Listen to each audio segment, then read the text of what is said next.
किसी ने बड़े कमाल की बात कही है, सपने तुम्हारे हैं तो पूरा तुम ही करना पड़ेगा। ना ही हालात तुम्हारे हिसाब से होंगे और ना ही लोग। नमस्कार दोस्तों, मैं शेख जाफर आप सभी का स्वागत करता हूं मेरे YouTube चैनल जाफर टॉक्स में।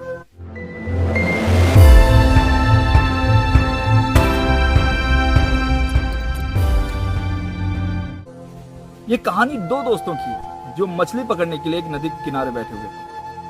दोनों ही कुछ देर बैठने के बाद नदी में अपना अपना कांटा फेंका और मछली पकड़ने का इंतजार करने लगे।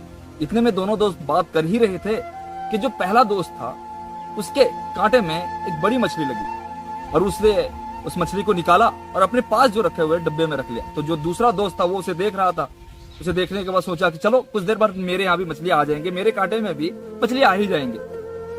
तो इंतजार करता रहा। फिर से जो पहला दोस्त था उसके कांटे में फिर और एक मछली लगी। वो फिर पकड़ा, फिर अपने घड़े में रख दिया। अब जो ये दूसरा दोस्त था उसे देखता रहा।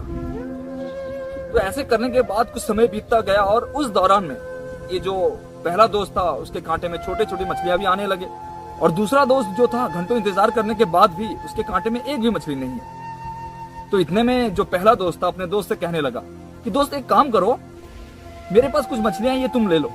इतना सुनने के बाद जो दूसरा दोस्त था वो तुरंत उसके मुंह पे मना कर दिया कि मुझे मछली नहीं चाहिए, मैं इंतजार कर लूंगा। तो इंतजार करने के दौरान कुछ घंटे बाद उस दूसरे दोस्त के कांटे में एक बहुत बड़ी मछली फंसी। अब वो उस मछली को बाहर निकाला, दो टुक देखा और फिर से उसे नदी में छोड़ दिया। ऐसा करते हुए उसे पहला दोस्त ने देखा पर वो खामोश रहा। फिर से दूसरे दोस्त ने अपना कांटा फेंका, फिर से एक बड़ी मछली फंसी और फिर से उस मछली को देखा, फिर नदी में फेंक दिया। ऐसे देखने के बाद जो पहला दोस्त था अपने दूसरे दोस्त से पूछता है कि यार दोस्त, तुम्हारे यहाँ इतनी बड़ी बड़ी मछलियां कई बार फंसी हैं और तूने उस मछलियों को फिर से वापस नदी में क्यों फेंक दिया? तो दूसरा दोस्त जवाब देता है कि अरे यार, मेरे घर इन्हें पकाने के लिए, इतनी बड़ी मछलियां पकाने के लिए कोई बर्तन नहीं है, तो मैं छोटी छोटी मछलियों के इंतजार में हूँ। कुछ छोटी मछलियां आ जाएं और मैं उन्हें लेके अपने घर चला जाऊं। तो जो पहला दोस्त था वो मुस्कुराने लगा और अपने दोस्त से कहा, अरे यार, बर्तन तुम्हारे पास नहीं है, छोटा बर्तन है ना, तो इन मछलियों को लेते, काटते, बनाते, खा लेते, क्या दिक्कत थी? दोस्तों, ये ठीक ये कहानी की तरह हमारी जिंदगी है।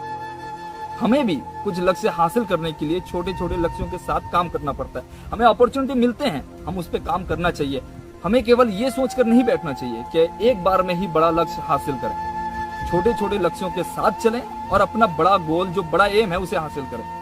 तो मछली तो आते गए पर उसने रखा क्या? नहीं रखा ना। लास्ट में कुछ मिला? कुछ नहीं मिला, घर गया वो ऐसे ही। तो आपको जब भी अपॉर्चुनिटी किसी चीज की मिलती है उस पर काम करें और अपने लक्ष्य तक पहुंचे। आखिर में बस एक ही चीज कहूंगा, आपको इस पूरी दुनिया में कहीं भी कुछ सीखने को मिले तो जरूर सीखें, क्योंकि सीखने की कोई उम्र नहीं होती।